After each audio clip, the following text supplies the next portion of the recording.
नमस्कार दोस्तों, स्वागत है आप सभी का मेरे YouTube channel Mayank study point पे। दोस्तों आज के इस वीडियो में हम लोग बात करेंगे कॉस्ट एंड मैनेजमेंट अकाउंटिंग के असाइनमेंट के ऊपर जो थर्ड सेमेस्टर का है।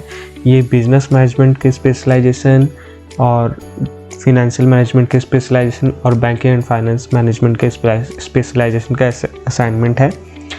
ये उन लोगों के लिए जिन्होंने अपना प्रीवियस साइकिल में असाइनमेंट को मिस कर दिया था या जिनको इस बार कॉपी केस मिल गया है या फिर जिनको बैकलॉग मिल गया है, तो उनके लिए ये असाइनमेंट आ चुका है। अप्रैल साइकिल का ये असाइनमेंट है।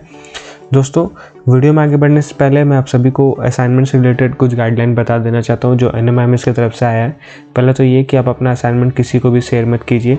आपको अपना असाइनमेंट 0% कॉपी फ्री बनाना है। आपके असाइनमेंट में 1% का भी कॉपी आता है तो आपको कॉपी केस का इशू फेस करने को मिल सकता है। आप अपने असाइनमेंट में अगर किसी तरह का पिक्चर यूज़ कर रहे हो एग्जांपल देने के लिए तो आप वो नॉन कॉपीराइट का यूज़ कीजिए। और अगर आप लोग लिंक शेयर कर रहे हो अपने असाइनमेंट में तो वो लिंक शेयर करना बंद कर दीजिए, क्योंकि लिंक शेयर करने से भी काफ़ी टाइम पे कॉपी चेकर को ऐसा फील होता है कि आपने आंसर्स कॉपी करके ही लिखे हैं। अब बात करते हैं कि आप अपना असाइनमेंट में स्कोर कैसे करोगे, उसे प्रेजेंट कैसे करोगे। तो दोस्तों आपको 2 फॉन्ट यूज़ करना है, या फिर टाइम्स न्यू रोमन या फिर एरियल। उनका फॉन्ट साइज 12 होना चाहिए। इसके अलावा और दूसरा कोई फॉन्ट यूज़ मत कीजिएगा। किसी भी सेंटेंस को हाईलाइट करने के लिए आप सिर्फ बोल्ड कर सकते हो, किसी कलर का यूज़ मत कीजिएगा। आपको आंसर लिखने के लिए एक आंसर पैटर्न का ज़रूरत पड़ेगा, जहाँ पे आपको इंट्रोडक्शन, बॉडी एंड कॉन्सेप्ट और कंक्लूजन के 3 डिवाइड करके आपको आंसर्स को लिखने हैं। अगर थ्योरी दे रहे हो तो बॉडी एंड कॉन्सेप्ट आएगा और न्यूमेरिकल दे रहे हो तो कैलकुलेशन आएगा। इंट्रोडक्शन, कैलकुलेशन एंड कंक्लूजन, ये 3 पार्ट में आपको अपने आंसर्स को लिखने हैं। अब बात करें यहाँ पे कि 1000 लिमिट होता है जो थ्योरी पेपर के लिए होता है। न्यूमेरिकल पेपर के लिए 1000 का लिमिट तो नहीं होता, लेकिन आप लोग वैसा लिख सकते हो अगर आपको थ्योरी क्वेश्चंस मिल रहे हैं तो 1000 वर्ड आपको लिखना है। Minimum 900 words, maximum 1100 words. और 500 वर्ड्स की बात करें तो मिनिमम 450 वर्ड्स और 550 वर्ड्स आप लोग लिख सकते हो मैक्सिमम अपने आंसर्स में। तो अब हम लोग क्वेश्चन नंबर 1 की तरफ बढ़ते हैं।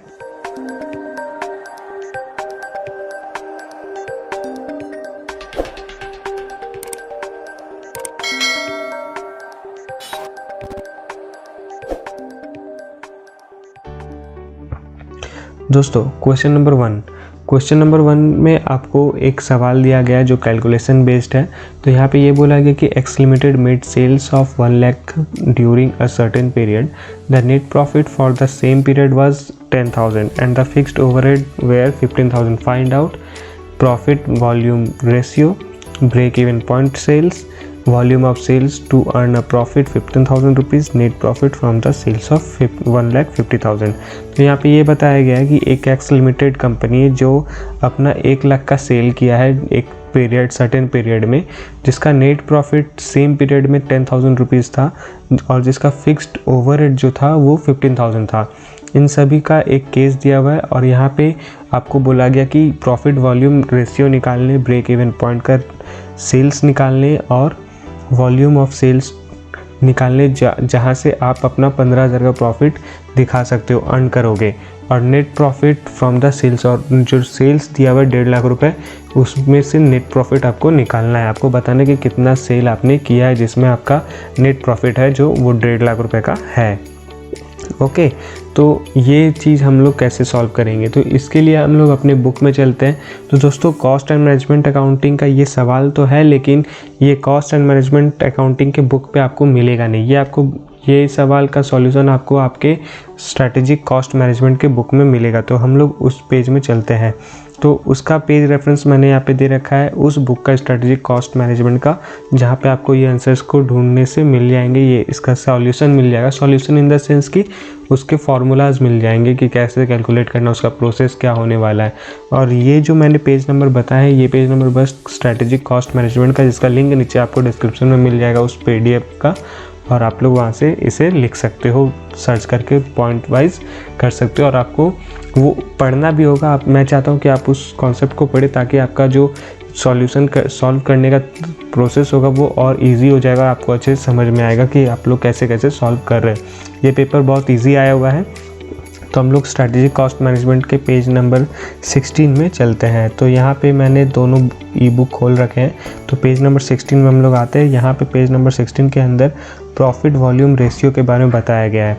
तो आप लोग इसे पढ़िए, प्रॉफिट वॉल्यूम रेशियो क्या होता है वो बताइए, और इसका जो फार्मूला दिया हुआ है वो फार्मूला को आप लोग उसका यूज़ करके लिख सकते हो आंसर्स में। आप तो फार्मूला का यूज़ करके इसका आंसर लिखोगे तो पहला आपका option number A profit volume ratio clear हो जाएगा, मिल जाएगा। इसके बाद आता है पेज नंबर 9। पेज नंबर 9 में हम लोग चलते हैं, जहाँ पे हम लोग को कंट्रीब्यूशन के बारे में बताया गया और उसके नीचे ब्रेक इवन एनालिसिस के बारे में बताया गया है। तो आपको ब्रेक इवन एनालिसिस के बारे में थोड़ा सा लिखना है, पढ़कर अपने वर्ड्स में लिखना है, कॉपी करके नहीं लिखना है। और फिर उसके नीचे आपको एक फार्मूला दिया हुआ है कि कैलकुलेट हम लोग कैसे करेंगे ब्रेक इवन एनालिसिस को, इस पॉइंट्स को आपको लिखना है। और ये सबसे इंपॉर्टेंट होता है आपके लिए ब्रेक इवन वॉल्यूम। जो ब्रेक इवन वॉल्यूम है वो आपका मेन क्वेश्चन का आंसर होने वाला है। तो ये फार्मूला आपको यूज़ करना है अपने ब्रेक इवन सेल्स निकालने के लिए। तो ये ऑप्शन नंबर बी का आपको है। और volume of sales to earn a profit 15,000, वो करने के लिए आपको पेज नंबर 8 में जाना होगा। तो पेज नंबर 8 हम लोग ऊपर ही चलते हैं थोड़ा सा। तो प्रॉफिट में आपको 1.2 के अंदर आपको दिखाया जाएगा कि ये जो फार्मूला है, ये जो आपको फार्मूला दिख रहा है, इस फार्मूला से ही आप लोग अपने वॉल्यूम को कैलकुलेट कर पाओगे। इसे आप लोग पढ़ोगे, प्रॉफिट को किस तरीके से आपको इसमें सॉल्व करना है ये सारा प्रोसेस आपको बताया हुआ है। और इसी प्रोसेस के अंदर आपको अपना डेटा फिल करके आंसर निकालने हैं और आपका आंसर निकल जाएगा। तो यहाँ पे वॉल्यूम ऑफ सेल्स भी हम लोगों ने निकाल दिया। और नेट प्रॉफिट यहाँ पे बोला जा रहा है, तो नेट प्रॉफिट के बारे में तो हर बच्चा जानता है कि कैसे कैलकुलेट होता है नेट प्रॉफिट। तो वो आप लोग नेट प्रॉफिट निकाल लेना, क्योंकि नेट प्रॉफिट का एग्जाम्पल आपको बुक्स में तो नहीं मिलेगा, क्योंकि ये बहुत बेसिक सा होता है। अब बात करते हैं क्वेश्चन नंबर 2 की। तो क्वेश्चन नंबर 2 एक थ्योरी क्वेश्चन है। तो थ्योरी क्वेश्चन में आपको 1000 वर्ड्स लिखने हैं। तो 1000 वर्ड्स के लिए आपको इंट्रोडक्शन, बॉडी एंड कॉन्सेप्ट और कंक्लूजन का ध्यान रख के आंसर्स लिखने हैं। और यहाँ पे क्वेश्चन ये है कि describe the various steps involved in adopting standard cost system in an organisation. आपको डिस्क्राइब करना है कुछ स्टेप्स के जो इन्वॉल्व होता है स्टैंडर्ड कॉस्टिंग सिस्टम के अंदर। एक ऑर्गेनाइजेशन के अंदर जो स्टेप्स इन्वॉल्व होते हैं उनके बारे में आपको डिस्क्राइब करके लिखना है। तो इसका भी पेज रेफरेंस हम लोग दे रखे हैं यहाँ पे। ये पेज रेफरेंस हमको कॉस्ट एंड मैनेजमेंट अकाउंटिंग के बुक में मिलेगा। तो वहाँ पे चलते 202 पेज नंबर में। तो इसमें आते 202 पेज नंबर पे चलते हैं। 202 पेज नंबर में आने के बाद आपको स्टैंडर्ड कॉस्टिंग के बारे में थोड़ा सा बता देना है, क्योंकि 1000 वर्ड हम लोग को कवर करना है। तो इंट्रोडक्शन में स्टैंडर्ड कॉस्टिंग क्या होता है वो बता दीजिए।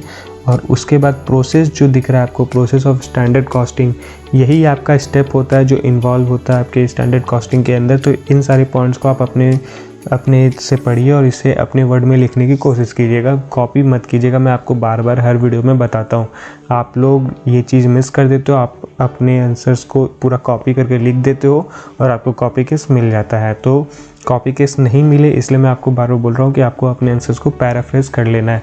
आप लोग ऑनलाइन डिफरेंट साइट्स पे जाके पैराफ्रेज कर सकते हो, फ्री में पैराफ्रेज भी होता है। आप लोग वहाँ से जाके इसे पैराफ्रेज करके अपने आंसर्स को लिख सकते हो 1000 वर्ड के लिए। तो ये आपका आंसर मैंने यहाँ पे बता दी। 202 और 203 में जाकर आपको ये दोनों आंसर्स को लिख लेना है।